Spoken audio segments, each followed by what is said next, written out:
Good afternoon, fellow video watchers. I am starting this series based on the most recent events of but not my dog, Karen, who decided to blame me for their dog's adverse behaviors when they were gone. I am sure many people out there, I'm going to say 99.9% of people out there will say, oh, but my dog has never done that. Oh, but my dog will never do that. He's never done that. She's never done that. And in this series, appropriately called, But Not My Dog, I will in fact tell you, but yeah, your dog. So this series is sponsored by the Karens out there who blame their pet sitter for adverse behaviors that their dogs do exhibit and will exhibit, and sometimes always will exhibit when matched with a pet sitter. The reality of the situation is you are mom and dad. You are comfort. You are family. You are home. When you leave, whether it's for an hour, 24 hours, 48 hours, or an entire week, your animal will exhibit, and I'm not saying every time, but your animal will exhibit different behaviors due to stress, due to they think that you've abandoned them, and the pet sitter is a stranger. And let me tell you, it does not matter how long your pet sitter has been your pet sitter.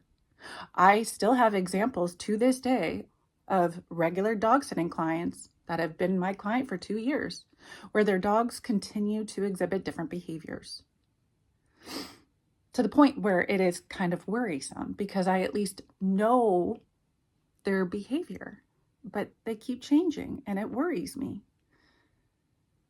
And especially your very first time leaving your pet alone for 24, 48, 36, doesn't matter how many hours, your animal will exhibit a lot of stress. You may not think so. You may have had a pet sitter before. And let me tell you, congratulations, irrelevant. I am a new person. A new dog sitter is a new person. There are different smells, different hormones, different energy auras, whatever you want to call it, you name it, it happens. Just because you had a great pet sitter in the past and they didn't have any adverse reactions to them does not make a difference with me, does not make a difference with a new person. So I am here to tell you in this video series that yes, in fact, your dog does do that or has done that. Do not delude yourself. Do not be so ignorant to think that your dog would not do what I am telling you they did. So welcome to the very first installment. I will give you 2 examples of, but not my dog. My very first dog sitting client in February of 2018 was a Maltese Terrier, Chester. Chester had just been diagnosed as type 2 or whatever, type 1 diabetic.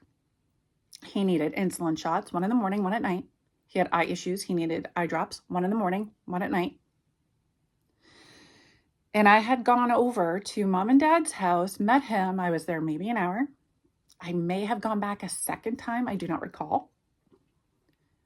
But either way, mom and dad were going away for a month. Chester was fine with me. He humped my leg. He was great with me. But that's in front of dad. Mom and dad leave. Chester, when it comes time to his insulin shot and his eye drops, he snarled and sneered, showed his teeth, and I'm within a foot. He would not allow me to get any closer without snarling and sneering. And I'm thinking to myself, he wasn't like this with dad and I was there. And I have to give him his insulin shots and I have to give him his eye drops. How am I going to do this for 4 weeks? And this is day 1. So to have him calm down a little bit, I did give him a little bit of extra treats because I had to figure out a way to get him to allow me to get close to him. By day 7 of this, he started vomiting, and he wouldn't stop. And it was so much water, so much bile. And of course, it's a holiday weekend. Why not? I had to take him to the vet. And they did give me instruction that, yes, if anything happens, go to the vet. They know that you're our pet sitter. So I took him to the vet after 7 days. And within hours, they said I can take him home. And I brought him home. And it was wonderful. He never fought me after that. Because it's as if I saved him from the big bad vet. And I felt like a total failure that I had to bring him to the vet. But it was the saving grace of that dog sitter relationship, because after that, it was steady and wonderful.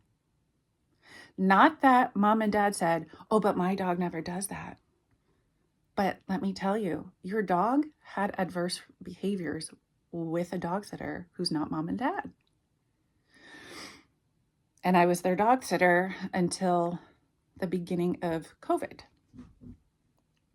And then they unfortunately had to put him down because his diabetes and everything. And then he had Cushing's disease. I had to give him pills after that.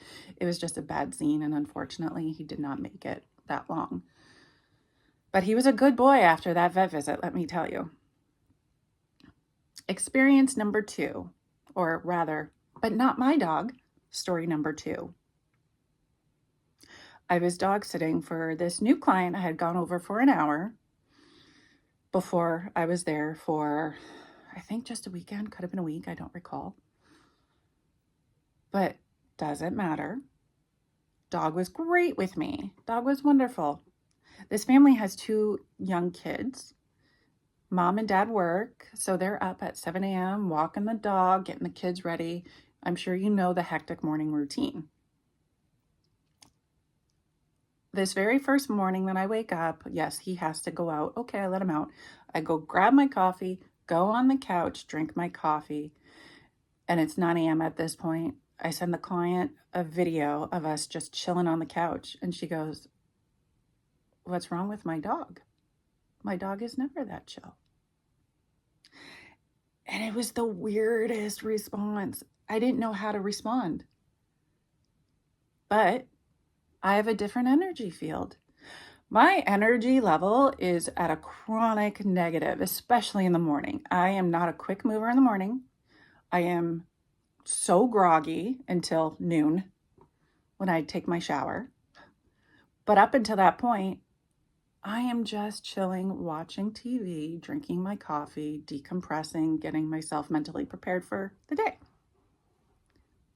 What do you mean? What did I do to your dog? I'm literally just drinking my coffee on the couch, and he decided to join me and take a nap next to me. But she wasn't experienced with that because she has 2 kids. She's working, they're working. That house is hectic. That dog is going to mirror that behavior and mirror that energy. With me, this is what you get. Quiet, maybe a TV on in the background. Half the time, I've got my earbuds in listening to podcasts. I am very chill. So your dog mirrored that. They are no longer my client, one and done, and that's okay. It happens. But let me tell you, but not my dog. But yeah, your dog.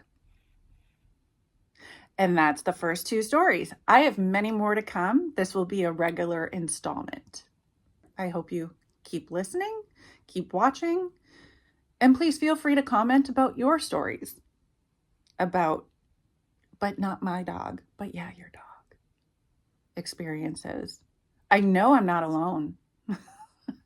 And let me tell you, there are the Delulu people out there that believe fully, but not my dog. Please give me your experiences below. Stay tuned. Thank you. Bye.